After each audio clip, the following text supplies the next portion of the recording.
Welcome, everyone, to Family Talk. It's a ministry of the James Dobson Family Institute, supported by listeners just like you.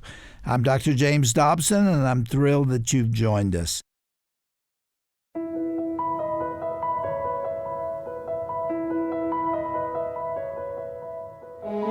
Over the past 40 years, Americans have disregarded the values and history of our nation. Children are growing up with very little understanding of the true cost of our freedoms. It's as if our nation on the whole has collectively forgotten our founding principles and ideals. Well, this issue is what we'll be tackling today here on Family Talk. I'm Roger Marsh with your host, psychologist and best-selling author Dr. James Dobson. You're about to hear one of the most popular programs we've ever aired. It features Dr. Dobson along with author Eric Metaxas. The discussion today centers around Eric's book, If You Can Keep It, The Forgotten Promise of American Liberty. It's a fascinating conversation on the true meaning of liberty and why our fragile republic must be protected at all costs. Here now is Dr. Dobson to further present today's guest and topic here on Family Talk. Today's topic is specifically designed for those folks who are concerned about what's happening to our beloved country, and it is steadily losing ground culturally and morally.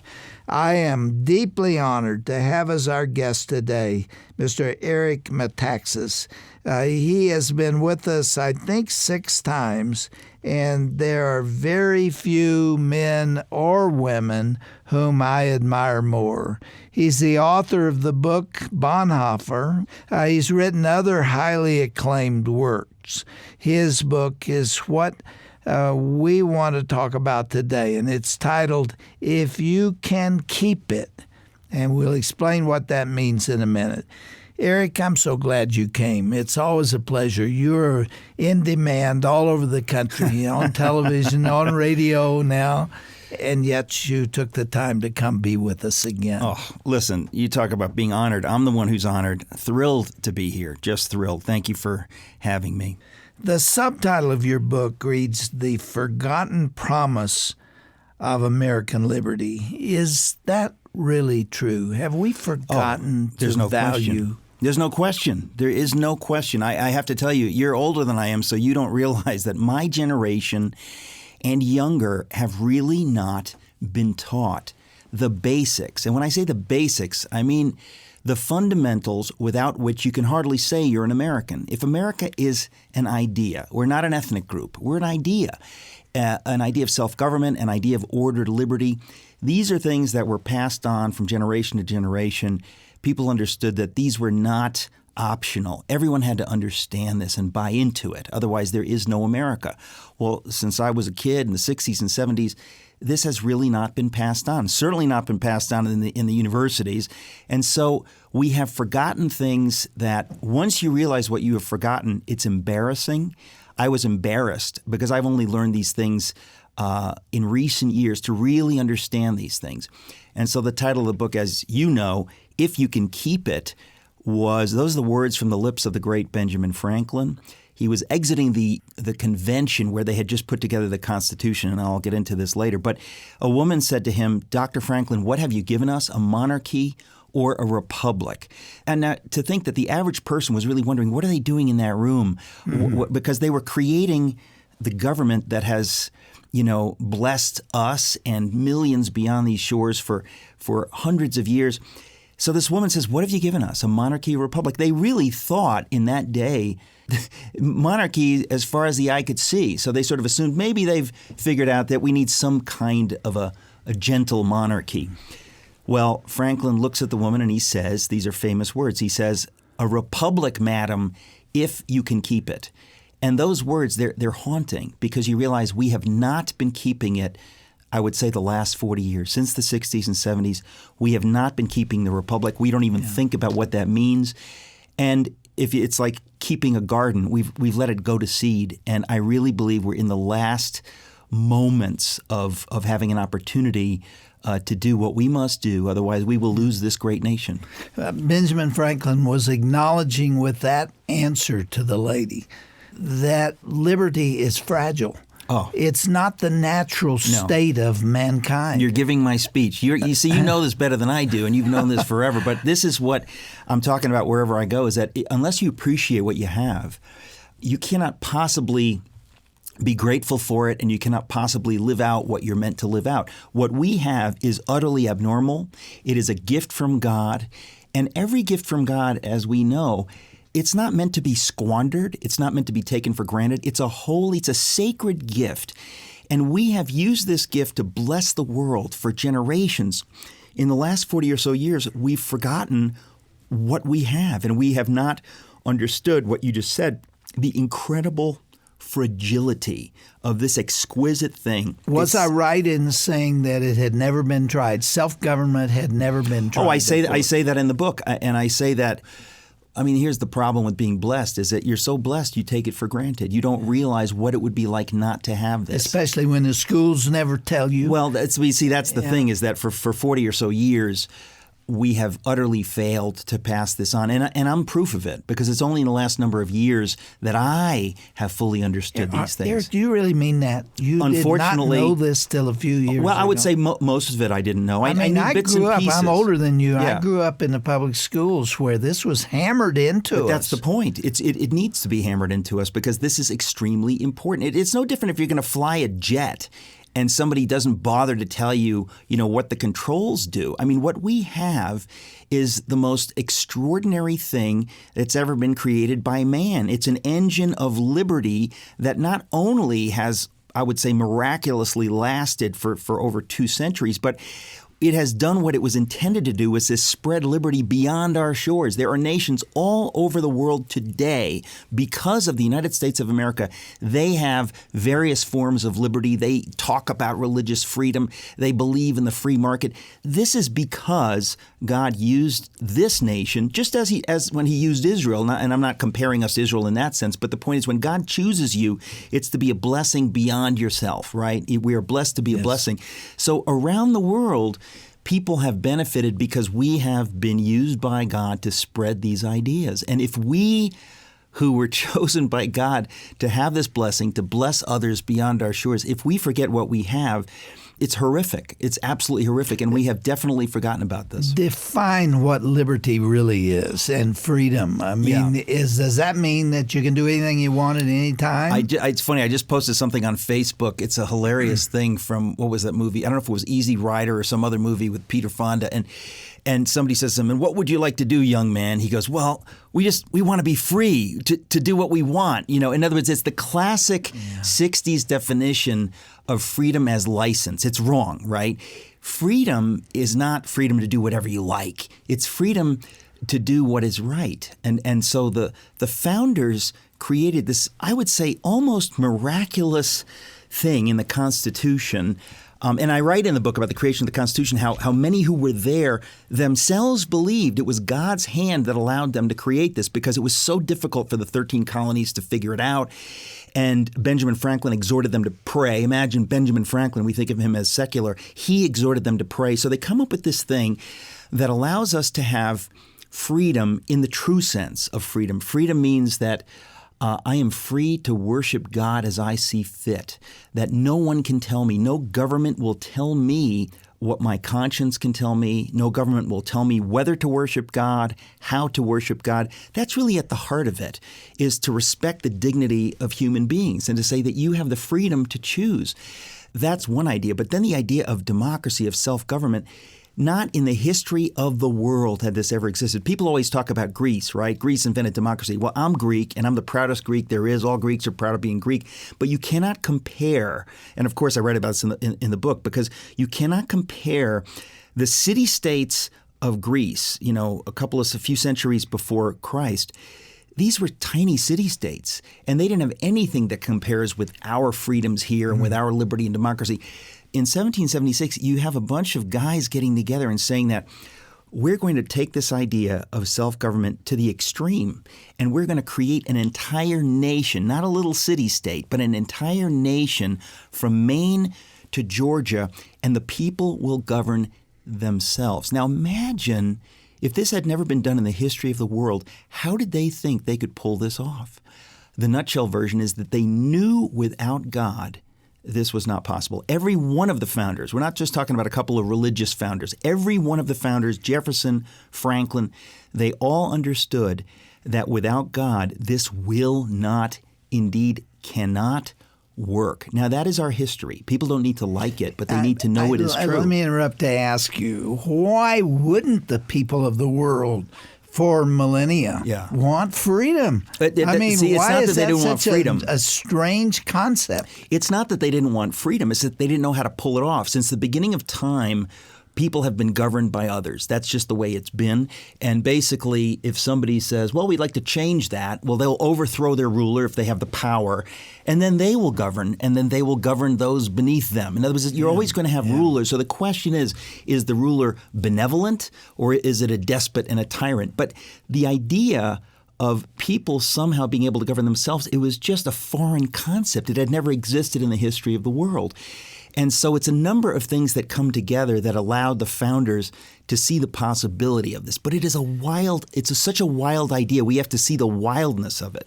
I guess the issue is this, that what I was amazed by in the course of the last number of years is things that I came to learn that had never hit me before. The idea of self-government, for example, to realize, and it was our friend Os Guinness who he gave a speech at Socrates in the City, and he wrote a magnificent book called A Free People's Suicide. And in that, I heard this for the first time in my life. He says, freedom requires virtue. Every one of the founders understood this. And I thought, why have I never thought this before? And I've never heard this before. And it makes perfect sense. If you're going to allow people to govern themselves, you have to trust that they're going to be basically virtuous, because it means that they don't need somebody at gunpoint saying you can't steal. They choose not to steal because they believe stealing is wrong. And it kind of hit me. I thought, this is an idea which is so central to our freedoms, but it's never mentioned because we don't talk about things like virtue, right? So Os Guinness explained, he calls it the golden triangle of freedom. He says that freedom requires virtue. Virtue, of course, requires faith. Why would you be virtuous? You have a faith that says, I want to do what is right. I want to treat people fairly. That kind of virtue generally arises out of faith. But then in turn, faith cannot truly exist unless you have freedom. If faith is coerced, if the government says, you must go to this church or you must, then it's not real faith. So Os Guinness called it the golden triangle of freedom. Freedom requires virtue. Virtue requires faith, and faith requires freedom. And I remember hearing this and thinking, this is utterly true. I mean, it makes absolutely perfect sense. And all the founders understood it, and I have never heard this in my life. I did hear it from my father. He was such a bright man and such a godly man, and he studied the scriptures, and he was a minister, and I just had almost a reverence for him. And on this point, he said a number of times to me that democracy, or a representative form of government, is the worst form of government if the people do not prefer good. Virtue. That's exactly correct. correct. He said if there is not an inner sense of right and wrong, then there's no stopping them. Well, because that's an actual quote from him. Well, they'll elect a Hitler. Well, see, Yeah. previous generations, as I say, I'm not surprised that your father understood this or that you learned it from your father, but since I have grown up, in the last 50 years, this has not been taught. And this is something that all of the founders wrote about. And they knew that there's not a chance this can work without this. I mean, they didn't even consider the idea that this could work without virtue and faith. And we have lost that, as you know, in the last 40 or so years. And that's what gave me the urgency to write this book. I said, we are at the edge of a cliff. We have come here slowly. We haven't noticed it. But if we do not wake up the people of this nation, and I mean all the people, I don't just mean the Christians or the conservatives, I mean most people in America will get this. When they hear it, they will get it. So this is a book you can give to your neighbor. It's not just for Christians or conservatives. But the ideas, of course, are for every single American. And we had generations where every American bought into this. It wasn't just a little group of people. But we have not taught this, and that's why you can hear the urgency. I feel like this is the last exit before the toll. We have to understand these principles and the stories of Nathan Hale and George Washington. We have to retell these stories not just to kids, but also to the adults. The last time you were here, you talked about heroes and why Oh, it's so important to have heroes. We don't have any heroes anymore. Well, see, that's the thing is like in schools, you think about in previous generations, they say you can grow up to be like George Washington. You can grow up to be like Abraham Lincoln. We would aspire to be like these leaders who've sacrificed and gone before. If you don't know those stories, you can't aspire to be like them. And I'm convinced that any people, not just America, but any people that is a people, you need to know your stories and your myths and you've got to. We should all know the story of Paul Revere and the poem by Henry Wadsworth Longfellow. We should all know the story of Washington and Tell me why we Forge. should remember Paul Revere. Well, I tell you, it was. I have a chapter on the poem in the book because I was so touched by this poem. It just got to me. My daughter was maybe 7, and I bought this tiny model of the house of Paul Revere, like a paper model you get at a Dover book catalog.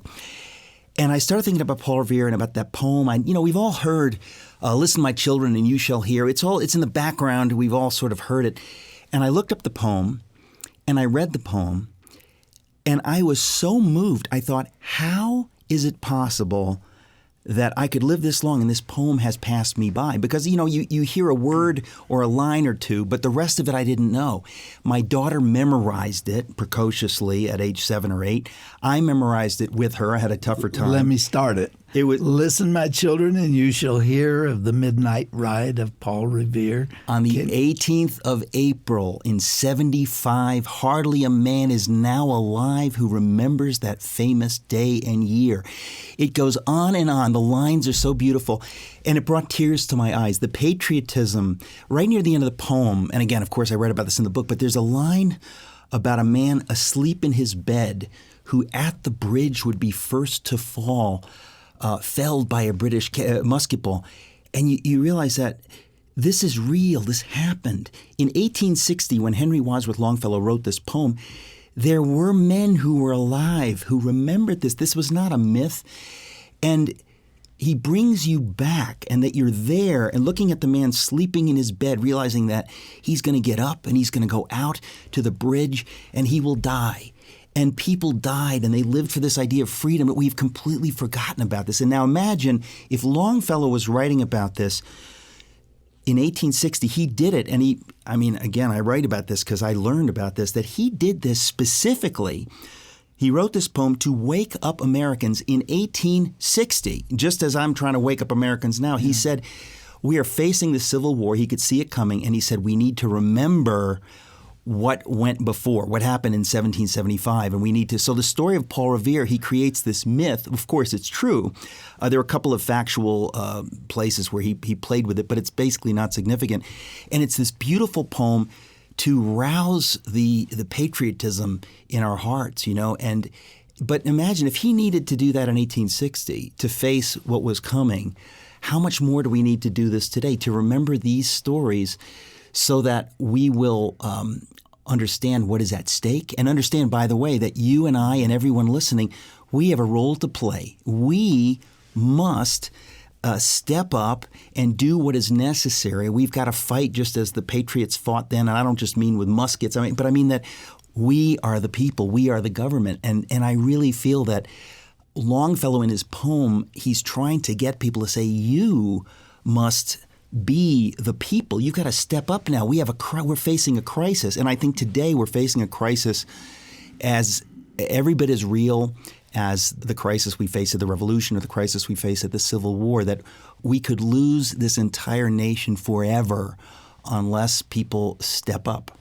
And the people had a passion for liberty and freedom. It really came out of religious liberty, and no question how much they valued their relationship with the Lord, and nobody telling them what they could do and could not do, or what they could believe. Shirley and I enjoy watching old black and white movies. You get them on the Turner Classic That's Movies. my favorite station, Turner Classic Movies, my favorite station. And I record a lot of them. It's amazing how often the word liberty or freedom comes up in those old films, and that was 1935. But see, that's the point, is that it 1940. used to be part of the culture. Yeah. And we have forgotten this. Some people have turned against it, but mostly we've just forgotten it. In the book, I write about the movie Mr. Smith Goes to Washington, and I say this is one of the greatest films made ever.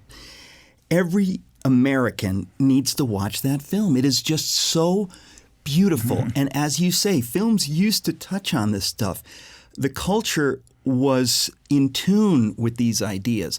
But as I say, the title of the book is The Forgotten Promise of American Liberty. Since I've been a kid, we have forgotten this. We don't teach it in school. It's not in style to be patriotic. And I write about that we better understand the duty we have to love our country, and even what that means. It doesn't mean an unthinking love, but to love what God has blessed us with. Well, we're talking to Eric Metaxas, one of the finest authors in this country, and I don't say that glibly. I have great respect for this man, for what he believes, what he says when he speaks. There's wisdom that comes out of his voice. You've heard it today. And his book is a must read. It's If You Can Keep It. And it came out of that conversation between Benjamin Franklin and a woman.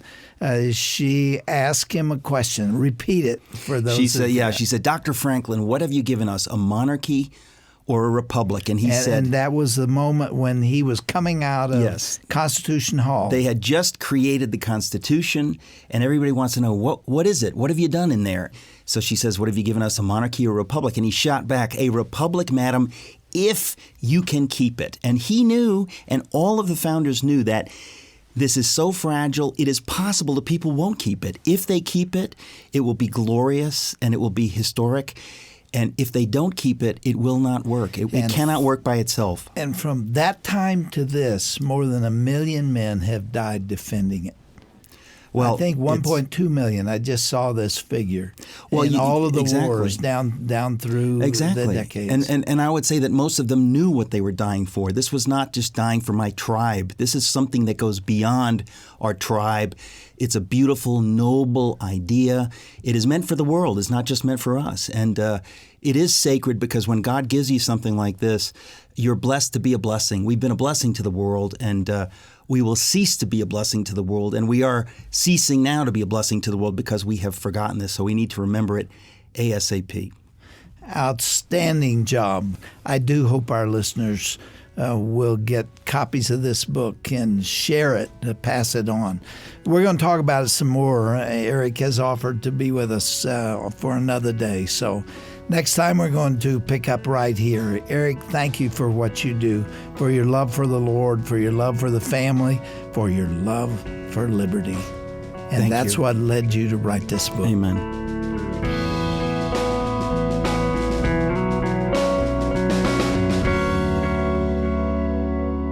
An incredible call to fight for the dignity of our country and its future.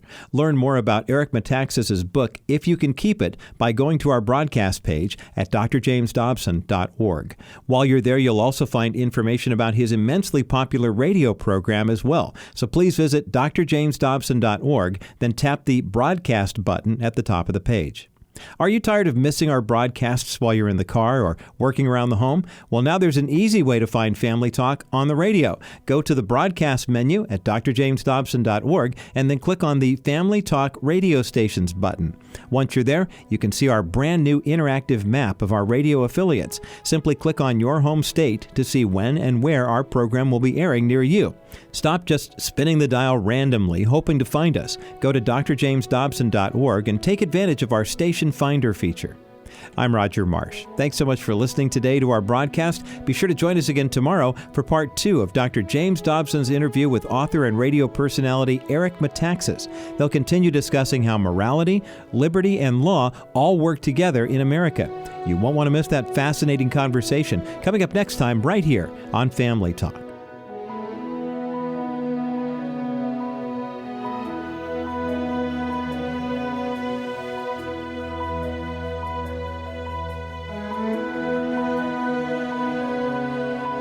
This has been a presentation of the Dr. James Dobson Family Institute. When it comes to family-related matters, I'm known as a traditionalist. In fact, there are some people who think I'd like to take us back to the days of Ozzie and Harriet. I don't want to go back to Ozzie and Harriet. I want to go back to Mayberry with Sheriff Andy Taylor and the gang. I love it when Barney Fife says, "My whole body's a weapon." Now, I know that Mayberry never existed, that Aunt Bee and Opie were figments of someone's imagination. But there is some validity to that sitcom. I was in high school during the happy days of the 1950s, and I can tell you that it was a lot easier to grow up in that era. I attended a racially mixed high school, and yet there were no gangs there, very little alcohol, and absolutely no drugs. None. Most of us studied hard enough to get by, and we rather liked our parents. As for sex, there was far more talk about it than action. About once a year, a girl came up pregnant, but she was packed off somewhere, and I never knew where she went. By almost any measure, kids simply fared better in those days. Nevertheless, that era is gone forever. You can't back up on a freeway. But considering the enormous pressures on today's generation, we could make the world safer and more secure for them. And the place to start is by building stronger and more harmonious families in which they can grow. To find out how you can partner with Family Talk, go to drjamesdobson.org.